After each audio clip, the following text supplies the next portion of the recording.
ಪ್ರೇಕ್ಷಕರಿಂದ ಎಷ್ಟು ನಿರೀಕ್ಷಿಸಬಹುದು ಕಲಾವಿದ? ಒಂದು ದೃಷ್ಟಿಯಿಂದ ಪ್ರೇಕ್ಷಕನಿಂದಲೇ ಎಲ್ಲವನ್ನೂ ನಿರೀಕ್ಷಿಸಬೇಕು ಕಲಾವಿದ ಹೌದಾದರೆ. ಆರ್ಥಿಕವಾಗಿಂತಲ್ಲ, ಒಬ್ಬ ಕಲಾವಿದನ ಬೆಳವಣಿಗೆ ಅಥವಾ ಕಲೆಯ ಸ್ಥಿರೀಕರಣ, ಅದರ ಮೌಲ್ಯವರ್ಧನೆ, ಇದಕ್ಕೆಲ್ಲ ಕಾರಣ ಸ್ಥಾನದಲ್ಲಿ ಪ್ರಧಾನ ಪಾತ್ರ ವಹಿಸುವುದು ಪ್ರೇಕ್ಷಕ ವರ್ಗ. ಆದ್ದರಿಂದ ಪ್ರೇಕ್ಷಕನ ಪ್ರಸನ್ನತೆಯೇ ಕಲಾವಿದನ ಪರಮ ಗುರಿ. ಒಬ್ಬ ಕಲಾವಿದ ಇದರಲ್ಲಿ ಬಹುಕಾಲ ಉಳಿಬೇಕು ಅಂತಾದರೆ ಪ್ರೇಕ್ಷಕ ಸಮ್ಮತಿ ಬೇಕು ಅವನಿಗೆ. ತನ್ನ ಸಾಧನೆಯಿಂದ ಉಳಿದುಕೊಳ್ಳಬೇಕಾದರೂ ಪ್ರೇಕ್ಷಕರ ಸಮ್ಮತಿಯನ್ನು ಅಲ್ಲಗಳೆದು ಅವನಿಗೆ ಇಲ್ಲಿ ಒಂದು ಸ್ಥಿರತೆಯನ್ನು ಉಳಿಸಿಕೊಳ್ಳಲಿಕ್ಕೆ ಸಾಧ್ಯ ಆಗುವುದಿಲ್ಲ. ಇದು ಪ್ರೇಕ್ಷಕ ಕಲಾವಿದರ ಮಧ್ಯದ ಸಂಬಂಧ ಅಂತ ನಾನು ಭಾವಿಸ್ತೇನೆ. ಇನ್ನೀಗ ಪ್ರಧಾನ ಪ್ರಶ್ನೆ ಇರುವುದು ಕಲಾವಿದ ಯಾರು ಅಂತ ಪ್ರಶ್ನೆ ಇಲ್ಲಲ್ಲ ಯಾರಿಗೂ, ಪ್ರೇಕ್ಷಕ ಯಾರು ಅಂತ ಪ್ರಶ್ನೆ ಇರುವುದು. ಈಗ ಯಾರನ್ನು ನಾವು ಪ್ರೇಕ್ಷಕರು ಅಂತ ತಿಳಿಬೇಕಪ್ಪ, ಅದೇ ದೊಡ್ಡ ಸಮಸ್ಯೆ ಆಗುವುದೀಗ. ಮೊದಲೆಲ್ಲ ರಾತ್ರಿ ಬೆಳಗಿನವರೆಗೆ ತಾಳಮದ್ದಳೆಗಳಾಗುತ್ತಿತ್ತು, ರಾತ್ರಿ ಬೆಳಗ್ಗೆವರೆಗೆ ಆದರೂ ತಾಳಮದ್ದಳೆ ಅರ್ಧದಲ್ಲೇ ನಿಲ್ತಿತ್ತು, ಮುಗಿಯದಿದ್ದಷ್ಟು ಬೆಳೆಯುತ್ತಿತ್ತು. ಹೀಗೆಲ್ಲ ಆಗುವ ಕಾಲದಲ್ಲಿ ಅದಕ್ಕೊಂದು ವ್ಯವಸ್ಥೆ ಇತ್ತಂತೆ. ನಾವೆಲ್ಲ ನೋಡಿ ಅನುಭವ ಅಲ್ಲ, ಕೇಳಿದ ಅನುಭವ. ಇಡೀ ತಾಳಮದ್ದಳೆಗೆ ಒಬ್ಬರು ಅಧ್ಯಕ್ಷರು, ಊರಿನಲ್ಲಿ ಒಬ್ಬರು ವಿದ್ವಾಂಸರಾದವರು, ಆಡ್ಯರನ್ನಿಸಿಕೊಂಡವರು, ಅಥವಾ ಊರಿನಲ್ಲಿ ಅವರ ಮಾತಿಗೆ ಎಲ್ಲರೂ ಸಮ್ಮತಿಸಬಹುದಾದಷ್ಟು ಹಿರಿಮೆಯನ್ನು ಹೊಂದಿದವರು, ಅಂಥವರನ್ನು ಅಧ್ಯಕ್ಷರನ್ನಾಗಿ ತಂದು ಕೂತುಗೊಳಿಸ್ತಿದ್ದರು. ಪ್ರಾರಂಭದಿಂದ ಕೊನೆಯ ತನಕ ಸಂಪೂರ್ಣವಾಗಿ ಕೇಳಿ ಆವತ್ತಿನ ತಾಳಮದ್ದಳೆಯ ಬಗ್ಗೆ ಒಂದು ನಿರ್ಣಯವನ್ನು ಘೋಷಿಸಿ ಅವರು ಮತ್ತೆ ಹೋಗುತ್ತಿದ್ದರಂತೆ. ಒಂದು ದೃಷ್ಟಿಯಿಂದ ಒಂದು ಕಲೆ ಬೆಳೆಯುವಲ್ಲಿ ಅನೇಕ ಅವಕಾಶಗಳಿರುವಂತಹ ಅವಕಾಶಗಳಲ್ಲಿರಬಹುದಾದ ಅಪಾಯವನ್ನು ನಾವು ಗ್ರಹಿಸದೇ ಹೋದರೆ ಅದೆಲ್ಲೆಲ್ಲೋ ಹರಿದು ಹೋಗ್ತದೆ. ಈ ಅಪಾಯ ಉಂಟು, ಬಹಳ ದೊಡ್ಡದು. ಯಾಕೆಂದರೆ ಯಕ್ಷಗಾನ ಆಶುಭಾಷಣದ ಅವಕಾಶ ಇರುವ ಒಂದು ಮಹತ್ತಾದ ಕಲೆ. ಒಂದು ಪದ್ಯದ ಚೌಕಟ್ಟಿನಲ್ಲಿ ಮಾತನಾಡಬೇಕು, ಅದಕ್ಕೆ ಹಿನ್ನೆಲೆಯಾಗಿ ಪುರಾಣಾದಿಗಳಲ್ಲಿ ಉಲ್ಲೇಖಿಸಬೇಕು, ಅದರಲ್ಲಿ ಅನುಕ್ರಮಣಿಕೆಯನ್ನು ಕಾಯ್ದುಕೊಳ್ಳಬೇಕು. ಅಂದರೆ ಆಗದೇ ಇದ್ದ ಕತೆ ಬರಬಾರ್ದು, ನಡೆದದ್ದು ಮಾತ್ರ ಹೇಳಬೇಕು, ಈ ಕಾಲ ಭೇದ ವ್ಯತ್ಯಾಸ ಎಲ್ಲ ತಿಳಿದಿರಬೇಕು. ಇಷ್ಟೆಲ್ಲದರ ಹಿನ್ನೆಲೆಯಿಂದ ಒಂದು ಪದ್ಯಕ್ಕೆ ಎಷ್ಟನ್ನು ಆಡಬಹುದು ಅನ್ನುವಲ್ಲಿ ಕಲಾವಿದನಿಗೆ ಮಿತಿ ಇಲ್ಲ. ಕಲಾವಿದ ಅಮಿತ, ಅದರಲ್ಲಿ ಮಿತಿಯನ್ನು ಅವನೇ ಹೇರಿಕೊಳ್ಳುವುದು. ಈಗ ಬೆಳಗ್ಗಿನವರೆಗೆ ತಾಳಮದ್ದಳೆಗೂ ಹೇಗೂ ಮಿತಿ ಇಲ್ಲ. ಈಗ ಪೂರ್ಣ ರಾತ್ರಿಯ ತಾಳಮದ್ದಳೆಗೂ ನಾನು ಪ್ರೇಕ್ಷಕನಾಗಿದ್ದೆ. ನಾನು ಸಣ್ಣದಿರುವಾಗ ಪೂರ್ಣರಾತ್ರಿಯ ತಾಳಮದ್ದಳೆ ಆಗುತ್ತಾ ಇದ್ದದ್ದು. ಎಷ್ಟೋ ತಾಳಮದ್ದಳೆಯಲ್ಲಿ ಸಮತೋಲನ ಇಲ್ಲದೆ ಹೋದದ್ದು ನಮ್ಮ ಅನುಭವ. ಮೊದಲಿಗೆ ಬಂದವರು ದೊಡ್ಡ ಮಾತಾಡೋದು, ಕೊನೆಗೆ ಬೆಳಗ್ಗೆ ಬರುವ 5:30 ಗಂಟೆಗೆ ಬರುವುದು, ಅಥವಾ ಫಸ್ಟ್ ಬಸ್ ಹೊರಡುವಾಗ ಅವನ ಅರ್ಥ ಪ್ರಾರಂಭ ಆಗೋದು, ಮತ್ತೆ ಅವ ಏನಾದರೂ ಹೇಳಿ ಅತ್ಲ ಎದ್ದು ಹೋಗುದು. ಹೀಗಾಗುವ ಸ್ಥಿತಿ ಮೊದಲು ಇತ್ತು. ಈ ಸಮತೋಲನ ಇಲ್ಲದೆ ಇರುವುದಕ್ಕೆ ಕಾರಣ ಆದದ್ದೇನು? ಕಲಾವಿದ ಅಮಿತನಾಗಿ ವ್ಯವಹರಿಸಬಹುದಾದ ಅವಕಾಶ ಈ ಕ್ಷೇತ್ರದಲ್ಲಿ ಇರುವುದರಿಂದ ಅವನಿಗೆ ಮಿತಿ ಇಲ್ಲ, ಎಷ್ಟು ಬೇಕಾದ್ರೆ ನಾವು ಹೇಳ್ಬೋದು. ಹಾಗೆಂದು ಅಪಸವ್ಯಗಳನ್ನೇ ಆಡ್ತಿದ್ರು ಅಂತ ನಾನು ಆಕ್ಷೇಪ ಮಾಡಿದ್ದಲ್ಲ ಯಾರ ಬಗ್ಗೂ. ಒಂದು ಮಿತಿಯನ್ನು ನಮ್ಮೊಳಗೆ ನಾವು ಕಲ್ಪಿಸಿಕೊಳ್ಳಬೇಕು ಅಂತಾದರೆ ಯಾರನ್ನೋ ಒಂದು ಆಶ್ರಯಿಸಬೇಕಾದ, ಅನುಸರಿಸಬೇಕಾದ ಅವಶ್ಯಕತೆಯನ್ನು ನಾವು ಮನಗಾಣಬೇಕಾಗ್ತದೆ. ಅವ ಒಂದು ಅಧ್ಯಕ್ಷ ಇರಬಹುದು, ಅಥವಾ ಹಿರಿಯ ಕಲಾವಿದ ಇರಬಹುದು, ಅಥವಾ ಒಬ್ಬ ಸರಿಯಾದ ಪ್ರೇಕ್ಷಕ ಇರಬಹುದು. ಅವ ಒಂದು ಮಿತಿಯನ್ನು ನಿರ್ಣಯಿಸುವಲ್ಲಿ ಅವ ನಮಗೆ ಪ್ರಧಾನ ಪಾತ್ರವಾಗಿ ಕಾಣಿಸಿಕೊಳ್ತಾನೆ. ಯಾಕೆ? ಅವನ ಮುಖ ನೋಡಿದರೆ ನಮಗೆ ಅರ್ಥ ಆಗಬೇಕು, ಇದು ಬೇಕಿತ್ತೋ ಬೇಡವೋ. ಅಂದರೆ ಸರಿಯಾದ ಒಬ್ಬ ಪ್ರೇಕ್ಷಕನ ಪ್ರತಿಸ್ಪಂದನವೇ ಆಯಾಯ ಕಾಲದಲ್ಲಿ ನಾವು ಅರ್ಥ ಹೇಳುತ್ತಾ ಸಾಗುತ್ತಿರುವಂತಹ ವಿಮರ್ಶೆ. ಆ ವಿಮರ್ಶೆಯನ್ನು ಗ್ರಹಿಸುವಲ್ಲಿ ನಮಗೆ ಮೊದಲು ಯೋಚನೆ ಹೋಗಬೇಕು. ಇದು ಅವರ ಮುಖ ನೋಡುವಾಗ ನಮಗೆ ಅರ್ಥ ಆಗಬೇಕು. ಅವರು ಹತ್ತಿರ ಕೂತವನ ಹತ್ರ ಮಾತಾಡ್ತಾ ಇದ್ದಾರೆ ಅಂತಾರೆ, ನಾವು ಮಾತು ಕಡಿಮೆ ಮಾಡಬೇಕು ಅಂತ ಅರ್ಥ.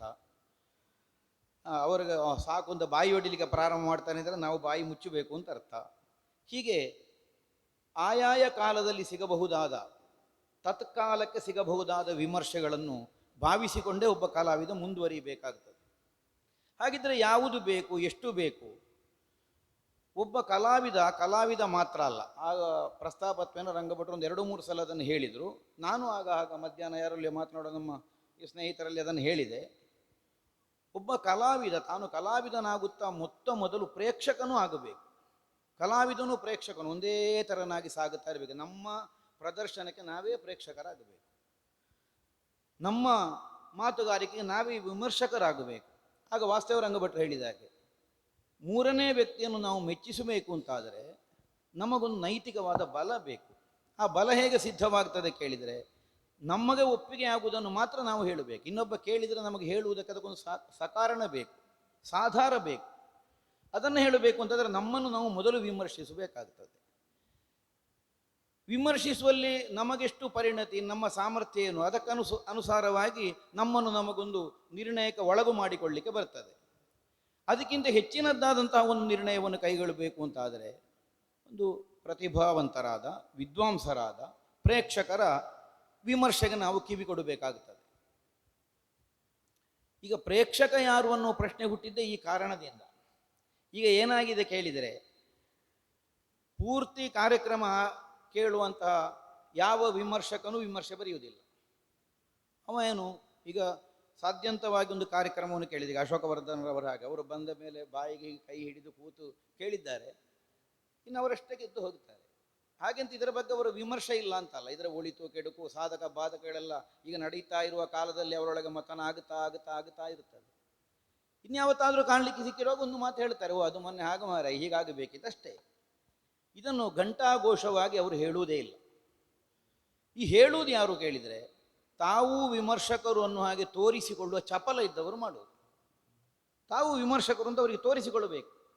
ಅದಕ್ಕೆ ಸುಲಭವಾದಂಥ ವಿದ್ಯುನ್ಮಾನ ಮಾಧ್ಯಮ ಉಂಟು. ಈಗ ವಾಟ್ಸಪ್ ಉಂಟು, ಫೇಸ್ಬುಕ್ ಉಂಟು.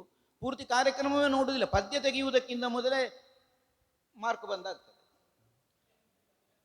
ಪದ್ಯವೇ ತೆಗೆಯಲಿಲ್ಲ, ಭಾಗವತರು ಬರುವಾಗ ಕರತಾಡನ, ಅರ್ಥಧಾರಿ ಬರುವಾಗ ಕರತಾಡನ ಇರಲಿ, ಅವನ ಮೊದಲಿನ ಪ್ರಸ್ತುತಿಯ ಕುರಿತಾಗಿ ಅಭಿಮಾನವನ್ನು ಹೊಂದಿ ಮಾಡಿದ್ದರಿಂದ ಅಂತ ಹೇಳುವ.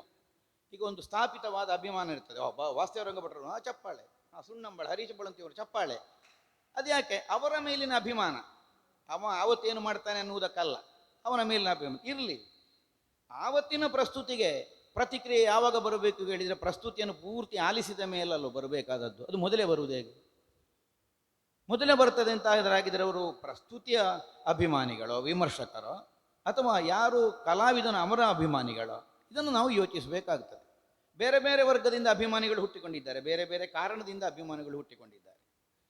ಕೆಲವರು ಸ್ಥಾಪಿತವಾಗಿ ಅಭಿಮಾನದಿಂದ ಅಭಿಮಾನಿಗಳು ಅಷ್ಟೇ.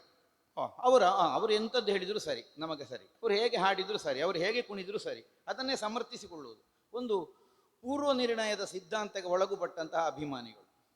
ಇನ್ನು ಕೆಲವರು, ಆಗ ಅವರು ಸುಮಾ ಅವರು ಹೇಳಿದ ಹಾಗೆ ಜಾತಿ ಅಭಿಮಾನಿಗಳು. ಅವ ಕಲಾವಿದ ಯಾರು, ಬ್ರಾಹ್ಮಣ ಅಭಿಮಾನಿಗಳು, ಕೆಲವು ಬೇರೆ ಜಾತಿಯ ಅಭಿಮಾನಿಗಳು, ಹೀಗೆ ಹುಟ್ಟಿಕೊಂಡು ಇದು ಮಿಕ್ಕುಳಿದ ಕಲಾವಿದರ ಮುಂಭಾಗದಲ್ಲಿ ನಮ್ಮ ಜಾತಿಯವ ಕಾಣಬೇಕು ಅನ್ನುವುದಕ್ಕಾಗಿ ವಿಮರ್ಶೆ, ಅದಕ್ಕೆ ಅಭಿಮಾನ. ಹೀಗೆ ಈ ವಿಮರ್ಶೆ ಅನ್ನುವುದು ಬೇರೆ ಬೇರೆ ಕೋನದಿಂದ ಈಗ ವ್ಯವಹರಿಸ್ತಾ ಉಂಟು ಈ ಕ್ಷೇತ್ರ. ಇದು ಬಹಳ ಅಪಾಯವಾದದ್ದು. ಇದರಲ್ಲಿ ನಾವು ಬಲಿಪಶುಗಳಾಗುವುದು ಕಲಾವಿದರು, ತನ್ಮೂಲಕವಾಗಿ ಕಲೆ. ಕಲಾವಿದ ಬಲಿಪಶು ಆದರೆ ಕಲೆಯೂ ಬಲಿಯಾಯಿತು ಅಂತಲೇ ಅರ್ಥ, ಮತ್ತೇನು? ಯಾಕೆಂದರೆ ಕಲೆ ಕಲಾವಿದ ಇದೆರಡು ಪರಸ್ಪರವಾದಂತಹ ಸಂಬಂಧವುಳ್ಳದ್ದು. ಒಂದಕ್ಕೆ ಹಾನಿಯಾದರೂ ಮತ್ತೊಂದಕ್ಕೆ ದೋಷ ತಟ್ಟುತ್ತದೆ. ಇಂತಹ ಪ್ರೇಕ್ಷಕರ ಅಭಿಪ್ರಾಯಗಳಿಗೆ ನಾವು ನಮ್ಮನ್ನು ಒಪ್ಪಿಸಿಕೊಂಡ್ರೆ ಕಲೆಯೂ ನಾಶ ಆಗುತ್ತದೆ, ಅದರ ಮೌಲ್ಯವೂ ಹಾಳಾಗುತ್ತದೆ, ನಾವು ಬೆಳವಣಿಗೆಯನ್ನು ಕುಂಠಿತಗೊಳಿಸಿಕೊಳ್ಳಬೇಕಾಗಿ ಬರ್ತದೆ. ಹೊಗಳಿಕೆ ಯಾವನಿಗೂ ಬೇಡ ಅಂತ ಇಲ್ಲ ಈ ಪ್ರಪಂಚದಲ್ಲಿ. ಆದರೆ ಇಷ್ಟು ಹೊಗಳಿಸಿಕೊಳ್ಳುವಲ್ಲಿ ನನಗೆ ಅರ್ಹತೆ ಉಂಟು ಅಂತ ಮೊದಲು ನಮ್ಮನ್ನು ನಾವು ವಿಮರ್ಶೆ ಮಾಡುವಷ್ಟು ನಮ್ಮಲ್ಲಿ ಒಂದು ಪ್ರಬುದ್ಧತೆ ಬರಬೇಕು. ಮತ್ತೀಗ ಸಾರ್ವಜನಿಕವಾಗಿ ಕರೆದು ಮಾತಾಡಿಸುವಾಗ ಯಾರು ಅಪಮಾನ ಮಾಡಲಿಕ್ಕಿಲ್ಲ, ಅದು ಒಂದು ಸಂಭಾವಿತರ ಕ್ರಮವೂ ಅಲ್ಲ. ಆದರೆ ಕೇವಲ ಒಂದು ಔಪಚಾರಿಕವಾಗಿ ಅವರು ಹೊಗಳುವಷ್ಟೇ, ಅದಕ್ಕೆ ಇಷ್ಟು ಸಾಧನೆ ನನ್ನದು ಸಾಕು ಅನ್ನೋ ಹಾಗೆ ನಮ್ಮ ಬಗ್ಗೆ ನಾವೇ ಒಂದು ವಿಮರ್ಶಕರ ಇಲ್ಲಿಯವರೆಗೆ ಆಗಿ ಉಳಿಯುತ್ತೇವೆ, ಅಲ್ಲಿಯವರೆಗೆ ನಮ್ಮ ಬೆಳವಣಿಗೆಗೆ ವಿಪುಲ ಅವಕಾಶ ಉಂಟು ಅಂತ ನನ್ನ ನಿರೀಕ್ಷೆ. ಮತ್ತು ರಂಗಭಟ್ರು ಹೇಳಿದ ಹಾಗೆ ಮೌಲ್ಯ ಇಲ್ಲದೇ ಇದ್ದದಕ್ಕೆಲ್ಲ ನಾವು ಯಾಕೆ ಮೌಲ್ಯ ಕೊಡಲಿಕ್ಕೆ ಹೊರಡಬೇಕು? ಅವರು ಎಂಥದ್ದು ಬೇಕಾದರೆ ಹಾಕಲಿ ಅತ್ಲಾಗಿ. ನಾನು ಹಾಗೆ ಹೇಳಿದೆ, ಒಂದು ಯಾರಾದರೂ ಒಳ್ಳೆಯದಾಗಿದೆ ಕೇಳಿದರೆ ಆಯಿತು ಅಂತ ತಲೆ ಆಡಿಸಿ ಹೋಗಬೇಕು ನಾವು. ಸರಿ ಒಳ್ಳೆಯದಾಯಿತು ಸರಿ, ನೀವು ಸರಿಯಾಗಲಿಲ್ಲ ಅಂತ ಹೇಳಿದರೆ ಒಂದು ನಿಮಿಷ ನಿಟ್ಟವರ ಹತ್ರ ವಿಮರ್ಶೆ ಮಾಡಿ, ಯಾವುದು ಸರಿಯಾಗಲಿಲ್ಲ, ಯಾಕೆ ಸರಿಯಾಗಲಿಲ್ಲ, ಎಂಥದ್ದು ನಿಮ್ಮ ಅಭಿಪ್ರಾಯ? ಯಾಕೆಂದರೆ ಒಬ್ಬ ಕಲಾವಿದನಿಗೆ ಒಂದು ಪಾತ್ರವನ್ನು ಪ್ರಸ್ತುತಿ ಮಾಡಲಿಕ್ಕೆ ಮಾತ್ರ ಬರುವುದಲ್ಲ, ಅಷ್ಟಿದ್ರೆ ಕಲಾವಿದನೂ ಅಲ್ಲ. ಒಂದು ಪಾತ್ರವನ್ನು ಹೇಗೆ ಪ್ರಸ್ತುತಿಗೊಳಿಸಬೇಕು ಅನ್ನುವುದು ಅವನಿಗೆ ತಿಳಿದಿರಬೇಕು. ಹಾಗೆ ತಿಳಿದಿದೆ ಅಂತಾರೆ ಅವನೇ ವಿಮರ್ಶಕ ಅಂತ ಅರ್ಥ. ನೋಡು, ನಮ್ಮ ವಿಮರ್ಶೆ ಆಗಬೇಕು ಅಂತಿಲ್ಲ, ಅದು ಸಿದ್ಧಾಂತ ಅಲ್ಲ.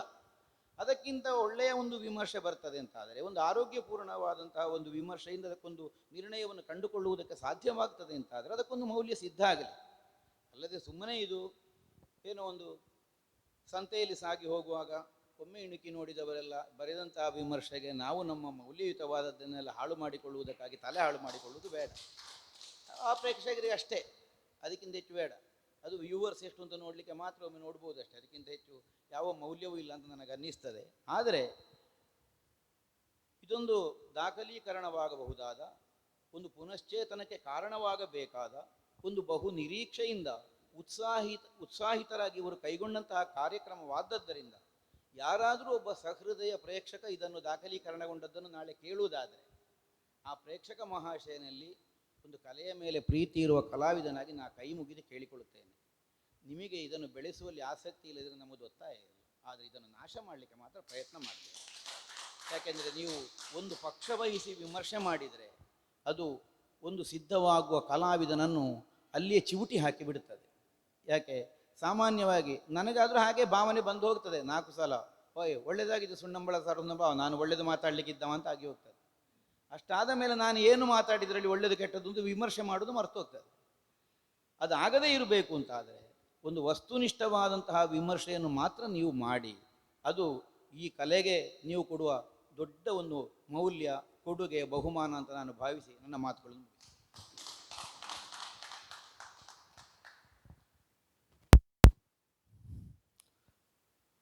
ಇನ್ನು ಕಾರ್ಯಕ್ರಮದ ಮುಗಿಸುವ ಹಂತಕ್ಕೆ ಬರ್ತಾ ಇದ್ದೇವೆ.